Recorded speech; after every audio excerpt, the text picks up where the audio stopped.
Are you somebody who prepares for SHTF? Well, stick around and I'll show you something that might be beneficial for you.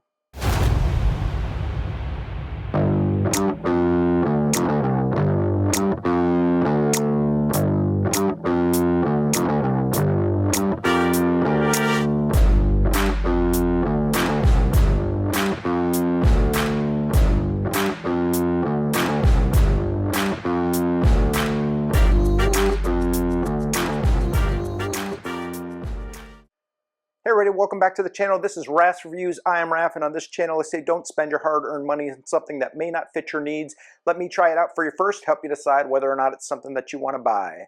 Today's review is not sponsored. I purchased this on my own and decided to make a review, so let's go ahead and get started. Okay, quick disclaimer before we get started. Today's video will be on weapons accessories, and I will be showing a weapon during the video. So if that is not your thing or you don't like seeing weapons, please go ahead and make sure that you click off this video. Okay, for the rest of you gun-toting lunatics, we're going to take a look at the Aimaculate adapter to make your AR have a foldable stock. So another little piece of knowledge for you, in case you didn't know, a lot of times when people refer to the AR-15, they'll say it stands for assault rifle or automatic rifle. That's not the case. It actually stands for Armalite rifle. So I always just like to put that out there anytime that I'm talking about an AR-15. So with the Aimaculate, it's really designed to take your buttstock where the buffer string is and make it that your weapon can collapse at that point in time. So inside the box we do get instructions.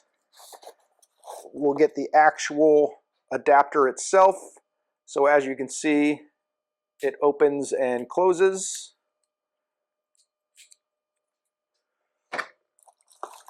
And then you got some tools and the rest of the hardware that you'll need for the installation. So we'll kind of talk about and show the installation of it, and then we'll see it in action. So let's go ahead and get this thing broke down. Okay, so first thing we're going to do is separate the upper from the lower receiver. If you've never done that before, there should be a pin in the back. You can just press on that, and then on the other side, we can just pull that out. That'll allow it to roll forward. And we'll do the same thing here in the front with the front pin. These ones usually don't really want to play nice and push out too much on their own, but this one looks like it's going to work with us. Okay, so we have them separated. This hinge actually goes at this point here, so we'll have to get all that separated. First thing you're going to do if you have a adjustable stock is you're going to bring it all the way back to its furthest point that it'll go. We'll pull down and that should just slide off. Now, one thing you're going to need that doesn't come with the kit is an armorer's wrench to be able to take off this castle nut on the buffer spring assembly. So with that being said, first thing we're going to do is take out that buffer spring. So if you can see it, there's a little tab here. We're going to press on that tab, which will allow that to come out, and we can just sit that off to the side. Now, one thing I will tell you is anytime before when I looked at how to remove the buffer spring tube, it looked so easy for everybody. Reason being is because they had already broke the torque. I will tell you that I had to put this thing in a vise, use the armorer's wrench, and then use a hammer and beat it like it owed me money. So when you see me remove this, it's going to look super easy, but that was not the case. And you can tell from the marring that happened when I was doing it. So the way that this armorer's wrench works is there's little slots in that castle nut, and the armorer's wrench will line right into those slots, and then you'll just rotate it as you would any other nut. It's not it's not a reverse thread, so it's still righty-tighty, lefty-loosey. So as I'm coming back on this castle nut, there's this little plate. I'm going to hold my finger on there because we don't want that to come back yet. There's a little spring in there that we need to remove, and we don't want that to go flying. So I have that backed all the way up. I'm just going to kind of pull up on this plate now. If it's giving you a hard time, you can kind of wiggle the buffer tube assembly so that it releases. And then I'm going to slowly bring that back, and right here is that spring that I was talking about. So I'm just going to carefully slide that out so that it's out of the way. Now, if you remember, we had to push down on that little detent there to get the buffer spring out. We're going to hold that detent in because it's actually resting against this buffer tube assembly. So I'll hold that in and then just unscrew this buffer assembly, or excuse me, the buffer spring tube. All right, and that's it. That's separated. So now carefully lift up so you can pull that pin out along with the spring that sits under it, and we'll just leave that there. Okay, so mainly this is the part that we'll be working with, and then this is that foldable piece that we talked about. So there's a couple things that you do in prep. First is taking this out. So this has its own separate castle nut. We'll pull that out of the adapter. And then on the bottom you'll see two different hex bolts. One is part of this hinge. That's not the one we want. We want the one next to it. It came with the Allen wrenches that you'll need. So we're just going to go ahead and pull that out. And keep your finger on the side there because there is a spring pushing against this also. So we'll take that out, and then that part that you were holding is going to slide out, and the spring along with it. So we'll pull all that out, and then this little button here is also part of that assembly. So we'll just kind of push that so that way it starts moving, and we'll just give it a little shake, and then that part's going to pop out. So we'll leave that off to the side for later on also. Okay, now we're just going to go ahead and open up the adapter, and we're going to start working back with our grip assembly here. So easiest way to remember is that this has an indentation going in, this part has an indentation coming out, so it's just going to flush up like that. So don't forget, we pulled that little spring out. We're going to go ahead and put that spring back in.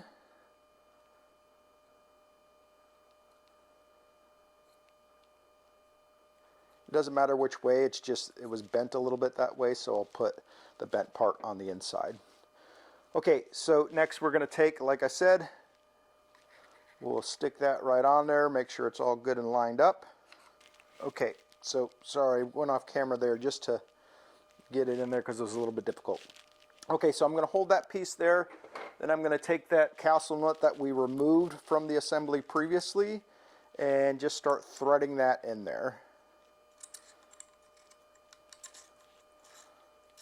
So they do give you this little tool here that fits in there in those notches in the castle nut, and we can just start screwing that down and in place.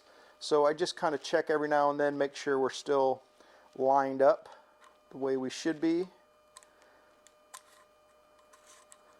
and I'll just go until that's tight.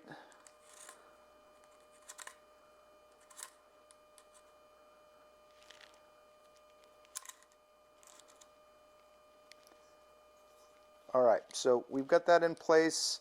I'm just going to grab a set of pliers just to give it a little bit more torque on there to make sure it's not going anywhere. And in the directions it says you'll tighten until it gives a little bit of a flex. So that should be good there. Okay, so we've got that in place. Everything looks all good and lined up. Okay, so next we're going to go ahead and start putting our buffer spring tube back in. So I'm just going to screw it a little bit to get it started. And then remember, we've got that spring and the pin for holding in the buffer spring. So that's going to go here on the adapter now instead of on the weapon itself. We'll get that in, and now I'm just going to go ahead and keep screwing it until I start bumping into that pin. Then I'll back it off, push that pin down, and screw it in the rest of the way.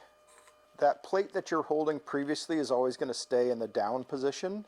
So I'll screw it in until, if I go further, it's getting impeded by that push down pin, and then I'll back it off until it's level again.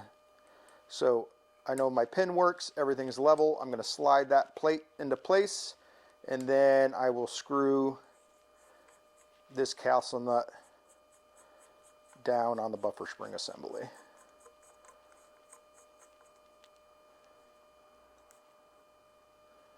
Okay, so next thing I'm going to do is just torque up that castle nut with that armorer's wrench.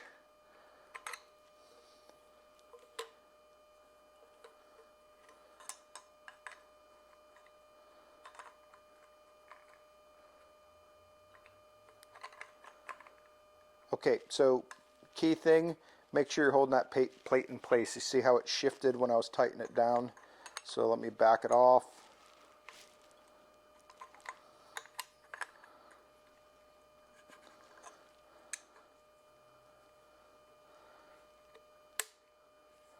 Okay, so now I'm holding it in place. And okay, so we're all good and tight. Next thing I'm going to do is put those pieces back together that I had removed earlier from the frame itself, or from the adapter itself. So you can't really screw this up, it'll only go in one way. You'll put that button piece in first, and then it'll be followed by the spring, and then the part that came out. As you see, like I said, it can only go one way.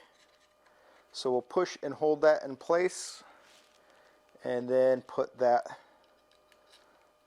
screw back in there. And I'll just go ahead and tighten that up.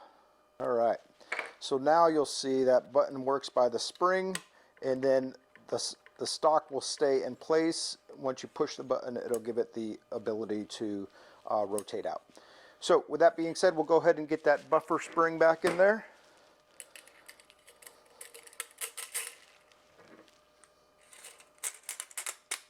Push that down, make sure it's locked into place, and we'll close that back up. Okay, so there is a couple other pins that will go in here that kind of just helps reinforce everything. First, there is a small screw that comes. That will go right here, right above the button, and that just kind of helps lock this back piece in place with that castle nut. And again, that's just to kind of help secure everything in place. Okay, so at this point in time, we can go ahead and put our buttstock back in. So just like how we took it off, just in reverse, we'll slide it there, pull down on this tab so that it, you pull down on that so it slides in. Make sure it hits the stop. And next thing we're going to do is go ahead and put the upper and lower stock together. So same thing but in reverse. I'll start with that front pin and then the back pin. Alright, and for the next part we have to put this little bolt extender on, because remember, we've added this much to that assembly, so something has to make up for that space, and that's what that's for. So we'll start by folding the buttstock, and then we'll just pull back on the charging handle to the point that it's here. We'll push the same button that you used to fold the stock, so that way our bolt carrier group can come out past that. And then you see these two O-rings. We're just going to seat those up to that first rim inside the back of your bolt.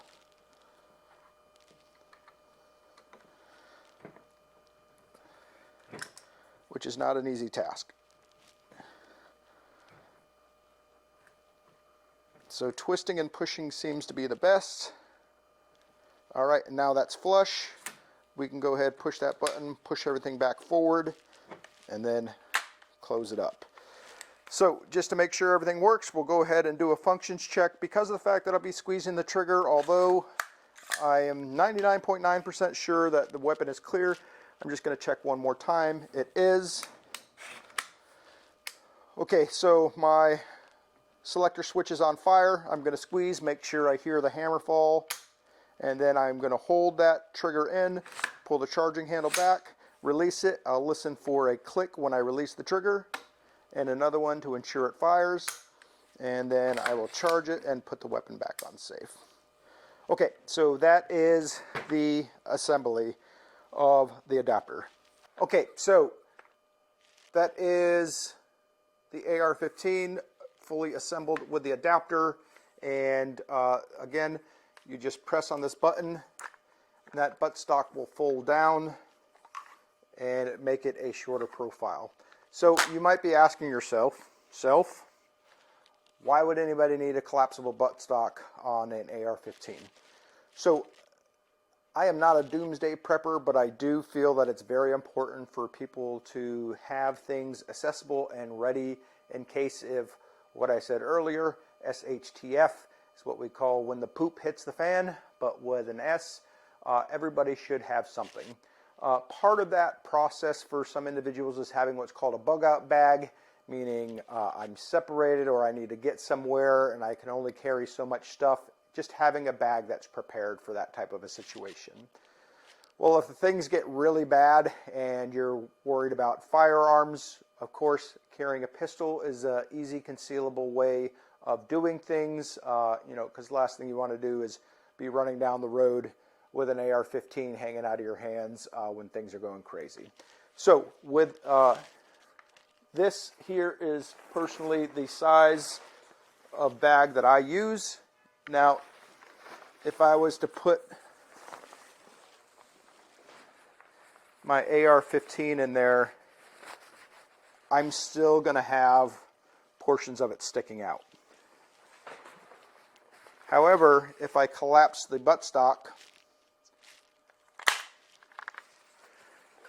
and slide it in there the same way, it now fits within my bag. So although a pistol is great for self-defense, you only have so much range with it, and if I needed to have range, I would definitely want my AR-15 with me. So I can collapse the buttstock, slide that in my bug out bag, and have another form of protection that's a little bit better than a handgun if needed. Okay, so my thoughts: install, super easy. Biggest thing, like I said, I had never disassembled a buffer tube assembly, so anytime that I was looking online to make sure I was doing it right, I thought I had a general idea, but because of how much effort it was taking, I thought maybe I was missing something. And anytime I looked at a video, people were just putting that armorer's wrench on there and twisting like it was no big deal. So I swore I must have been missing something because it was not budging for me. You guys saw the marks on my weapon from how much pressure I had to put on the vise to keep it from slipping. And then even the armorer's wrench, this was brand new. I ordered it after having the kit delivered because I realized I needed it to make the install. Had that thing on there and I was beating it with a hammer for a good few minutes before it started breaking torque on that castle nut. So if it seems like, holy crud, this isn't supposed to be this difficult, it possibly could need to be that difficult, and you might need to give it a little bit of persuasion to come off. But that's it. So my thoughts overall: super easy install, super useful for the purposes that I need it for. The only downfall for me, or I won't even say downfall, but the only thing that I don't care for much, that isn't a fault of the gun manufacturer or anything else, is you can see, and maybe here, there's a little bit of play here between the two parts when everything's assembled. I don't think it's going to hamper operation of the weapon. When I go shoot, if it changes anything, I'll let you know.